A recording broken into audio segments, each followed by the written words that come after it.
Ketua Umum Projo datang ke rumah Pak Jokowi di Solo. Ketua Umum Projo, Budi Ari, terbang dari Jakarta ke Solo buat bertemu dengan Pak Jokowi. Dan, setelah pertemuan, baik Pak Budi Ari maupun Pak Jokowi, mereka sama-sama berkata kepada publik melalui media kalau pertemuan tersebut hanya silaturahmi biasa. Mereka bertemu empat mata di rumah Pak Jokowi, nggak membahas urusan politik, tapi cuma silaturahmi biasa. Cuma silaturahmi biasa. Kalian percaya sama yang diucapkan oleh Ketua Umum Projo, Pak Budi Ari ini? Kalian percaya sama yang diucapkan sama Pak Jokowi? Kalian percaya kalau pertemuan mereka berdua nggak membahas urusan politik dan cuma kangen-kangenan biasa? Cuma silaturahmi biasa? Kalian masih percaya sama omongan-omongan menghindar seperti itu dari Pak Jokowi dan Pak Budi Ari? Memang pastinya kita nggak mudah percaya lagi sama kedua orang tersebut, sama Pak Jokowi dan Pak Budi Ari. Kita sudah nggak bisa kemakan lagi sama trik kuno mereka. Dan sebaliknya, kita malah merasa yakin. Kita merasa sangat yakin kalau pertemuan di Solo tersebut pasti membahas soal politik. Jadi, apa yang sesungguhnya dibahas sama Pak Jokowi dan Pak Budi Ari di Solo? Apa yang sedang mereka rencanakan? Apa muslihat yang sedang mereka rancang? Apakah ini ada kaitannya sama Pak Prabowo? Apakah ini ada kaitannya sama Presiden Prabowo? Apakah seperti diributkan banyak orang, pertemuan tersebut terkait dengan rencana reshuffle kabinet oleh Pak Prabowo? Apakah Pak Budi Ari ini termasuk menteri yang bakal tergeser? Sangat bisa jadi ya. Apakah bisa jadi juga Pak Budi Ari menghadap Pak Jokowi di Solo karena ingin membahas kasus mafia pelindung judi online di Kominfo yang menyeret-nyeret namanya?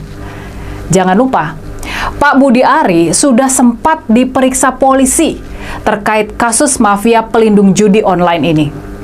Pak Budi Ari sudah diperiksa pada pertengahan bulan Desember lalu. Jadi, apakah soal kasus judi online dan rencana reshuffle inilah yang dibicarakan sama Pak Budi Ari dan Pak Jokowi? Apakah mungkin saja Pak Budi Ari curhat soal kasus yang menimpanya dan nasibnya di kabinet? Dan apakah, ini ada teori konspirasi yang menarik. Apakah Pak Budi Ari sedang minta pertolongan dari Pak Jokowi? Meminta backup dari Pak Jokowi sekaligus melempar ancaman? Apakah dia akan mengancam menyeret nama mantan presiden tersebut kalau sampai dia sendiri diseret-seret lebih jauh dalam pengungkapan mafia pelindung judi online? Gimana nih kalau menurut kalian?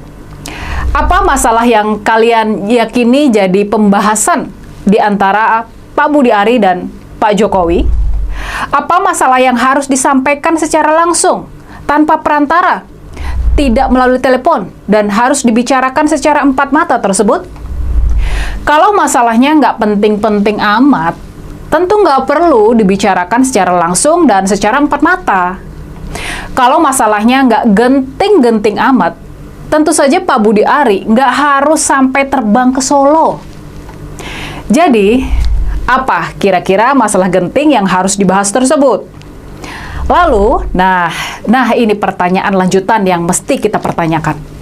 Yang patut kita pertanyakan adalah apa tanggapan dari Presiden Prabowo atas aksi menterinya yang menghadap kepada sang mantan tersebut? Apakah pertemuan Pak Budi Ari dan Pak Jokowi nggak malah membangun kecurigaan Presiden Prabowo? Makanya nih, kita jadi tambah bertanya-tanya. Kita jadi bertanya-tanya mengapa Menteri Budi Ari sampai nekat juga buat menemui mantan Presiden Jokowi di Solo. Apakah dia yang dipanggil sama Pak Jokowi? Ataukah dia yang meminta waktu buat bertemu dengan Pak Jokowi? Yang pasti yang jadi tanda tanya, mengapa Pak Budi Ari nekat menemui Pak Jokowi? Apa kode atau sinyal yang ingin dia berikan kepada Presiden Prabowo lewat pertemuan di Solo ini? Lalu, Pertanyaan kita juga, pertanyaan kritis yang patut kita tanyakan, apa reaksi Pak Prabowo terhadap aksi Pak Budi Ari? Oke, halo teman-teman, kembali lagi bersama saya di channel ini. Salam NKRI harga mati. Teman-teman, dalam video ini kita telah mendengarkan sebuah cuplikan video yang disampaikan oleh Mbak Rini Budoyo. Tentunya hal-hal seperti ini menjadi sebuah pemahaman bagi kita dalam menilai perjalanan politik yang ada di Indonesia. Memang negara kita dipenuhi dengan berbagai macam masalah-masalah yang ada, dan itu disebabkan oleh satu orang yang sering sekali menghalalkan berbagai macam cara hanya untuk mencapai titik-titik yang ia inginkan. Dan itulah yang dikomentari ataupun disarankan oleh masyarakat Indonesia supaya kita lebih berhati-hati ke depannya.